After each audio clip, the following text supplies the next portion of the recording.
Humor mill comedies, honestly, possibly the most prominent urban doctrine, providing comedians an outlet. Ears to the street, aware we joke heavily, laughing so hard we grit to preserve energy. Read the articles, bulletin, blogs, and emails. Hit up the MySpace, see us for more. Entertainment, digital magazine, distributing the newest and readily available information for you. It's more than a newsletter. Now it's a mixtape, auditory visuals for hot live interviews. Stop to eat that shit. Frank Holder here, Humor Mill TV with Kimberli Russell, Juli Richmond of the Basketball Wives, and you've seen them on the VH1 show. We're going to ask them some serious questions now, aren't we, ladies? Yes, I guess so. This is the reason why I said that, is because as a fan and as a viewer of the show, how much of it is reality and how much of it is staged for the viewer? For this particular show, it's real. Nothing is staged. They may say, they may ask you a question and tell you to talk about that, but it's what the answers are is real, and what they talk about is real, and everybody's personality is very real. Everybody's personality. Real. Yeah. Yes. Well, What you see is what you get on there. Well, tell us, obviously we see a lot of things, and I'm sure a lot of the footage is just edited to make sure that the viewer stays interested. Yes. Is there more drama behind the scenes that we don't see or we haven't seen? A lot more drama. Can you- And they've cut it down. So even in a scene I did with Jen and Eric, that dinner we had was like 2 hours long. Mm-hmm. But they cut it down, for the viewers, but all of it could have shown. It was really good. What did we miss in that dinner? Well, Brian did a lot more talking. He actually, I think Eric left the table. He kind of went in on Jen. I had to come in and be like, wait a minute, girl power, But it was just kind of like, that dinner was so emotional, even for Brian. And on the scenes they showed, he really didn't say much, but he did talk. But it was more that they're just so, I don't know what you call Jen and Eric. They're just, I don't think they would let the egos go to really, open up and say how they feel. Both of them are just like mad at the world. So they cut it down. Let's go back. How did you two get involved in the show? Well, I know Shani. Kim knows Shani. I got a phone call from Kim. Shani called her and asked us to be on the show. So then we talked to the producers, and they wanted us on the show. So Interesting. As a basketball player wife, you went through a lot of things over the years that people are not going to get crammed in 30 minutes. Mm-hmm. As a highlight, can either one of you explain to the viewing audience what is probably the thing that stands out the most that you're not getting as a viewer? You know what I mean? You're sitting at home and they have no clue what's going on in your lives day to day. I think for me it would be moving around when the kids are already adjusted in school, and getting traded. The guys feeling like you're getting traded. This team doesn't want you. I think that everybody thinks it's a business. You make a certain amount of money, suck it up, and keep it moving. But it's more emotional than that. A lot more, because then somebody's left behind to pack the house. I was looking at, Melo perhaps being traded, or I believe it went through, but yeah, it did. It went through. So, somebody's left behind to pack his house, get all his things, and he had a life in Denver. So that's a lot to leave behind, whether you want to go or not. Somebody has to do all that for you. And when you have children, it's like double, And you have, 24 hours to get to the next team? You get traded, you have 24 hours to get to the next team. So sometimes you're traded, going to the game. Mitch got traded in Denver from Golden State, going to the game to play. He had no idea, and it was like, okay, well, let me turn around and go back. And then they go back home. So what's it like at home during the process that obviously seems like it's a crisis going on with the trade? What's it like at home when that's going on?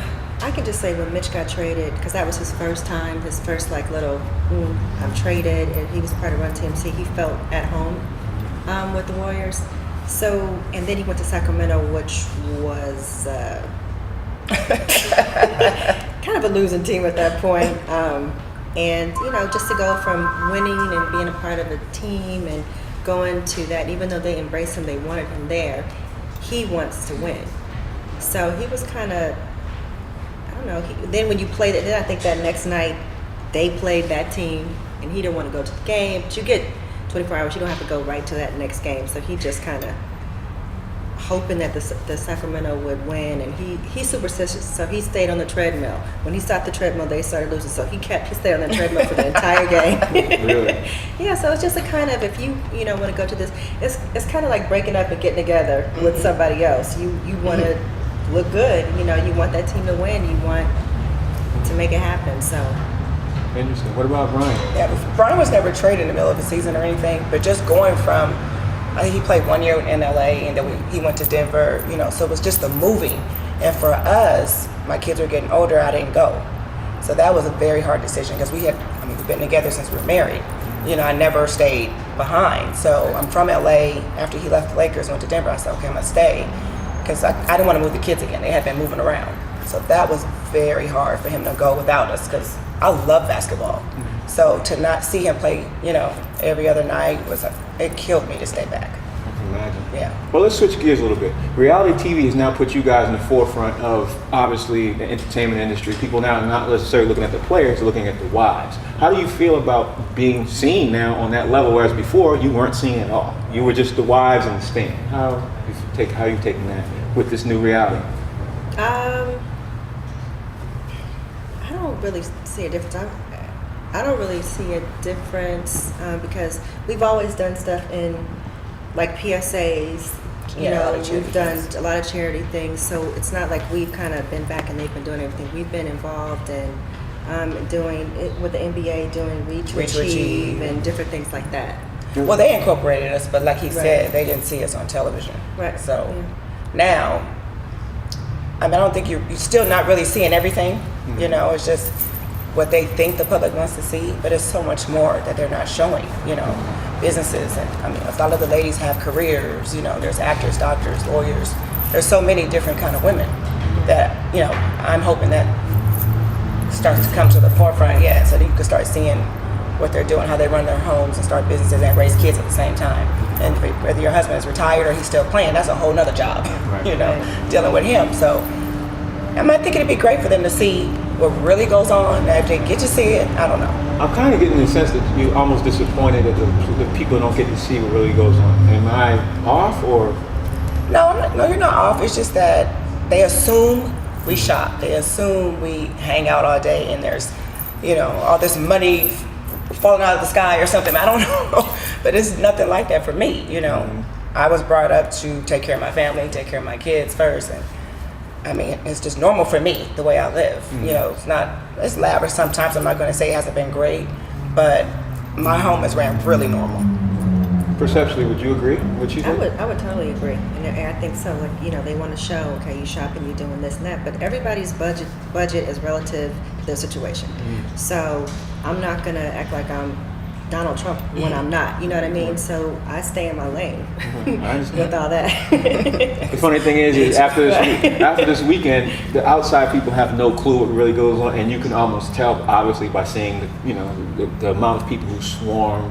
And I'm not going to say anything more than that to elaborate, but we will say that the outside people have no clue about the event. If you could tell the general public what life is really like, what would you say?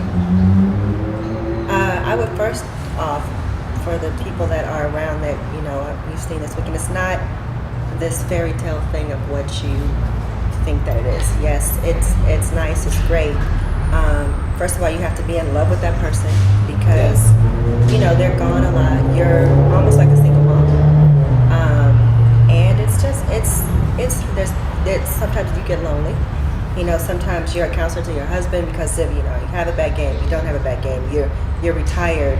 And for my husband, when he retired, it was kind of like, okay, what now? What now? He's capable of doing many things, but his heart, he loves basketball. So luckily, after that, he was scouting with the Warriors, and now he's doing different things. But it was a process. So it's been, I don't even remember now how long. He played. Brian's still going through the process. But yeah, I agree with what she said. It's weird seeing, not weird because I've seen it, but the people out this weekend, with all their best outfits on. I'm just like, wow, they have, what are you looking for? They really were trying to, get those guys, but I don't think not even half can handle the job, and it's not, it's not about just going to the games and being cute on the front row or whatever that is. It's, you know, you have to run your home. You know, like she said, they're gone all the time, so you're learning new things you didn't know how to do before. I mean, Exactly. you're now the financial advisor. You're the you're you're the psychologist. Exactly. You're all these things. So it's not just about being cute. I mean, in any marriage, you know, I'm sure that goes on. You support each other. Whatever they need from you, you have to be there. So it's nothing like what they think. I can imagine. Well, in closing, can you tell us what endeavors now that you guys are possibly going on? I mean, I'm sure you guys now, your husbands have retired, you're looking to do new things. Reality TV now has pushed you guys in the forefront. Looks like it's pushing their husbands in the background. Can you explain to the audience what's going on? Well, I have a fitness podcast I just launched, and I'm very excited about it. It's called Faith and Fitness, Mind, Body, and Soul. And Juli's helping me out with that, and I'm just introducing new exercises, you know, maybe once or twice a week, and just showing people what they can do at home, because I have a real passion for fitness, so I'm loving that. So look for it. Faith and Fitness, Mind, Body, and Soul. So with iTunes, that type of podcast? Yes, it'll be on iTunes. You'll be able to subscribe to it, and then you'll automatically get the new podcast every time I drop one. Right. So. What about you? I am going to be shooting my podcast it's called Jexy by Juliana, and I do interior design consulting. And I'm kind of just going to show you how you can put things together, how you can take the old, turn it into new, and just get the Jexy vibe, which is whatever you want it to be for your house. And also hopefully a show that has to do with fashion and hair. Well, thank you ladies for taking up the time. I Thank really you. appreciate it. And you're watching Humor Mill TV.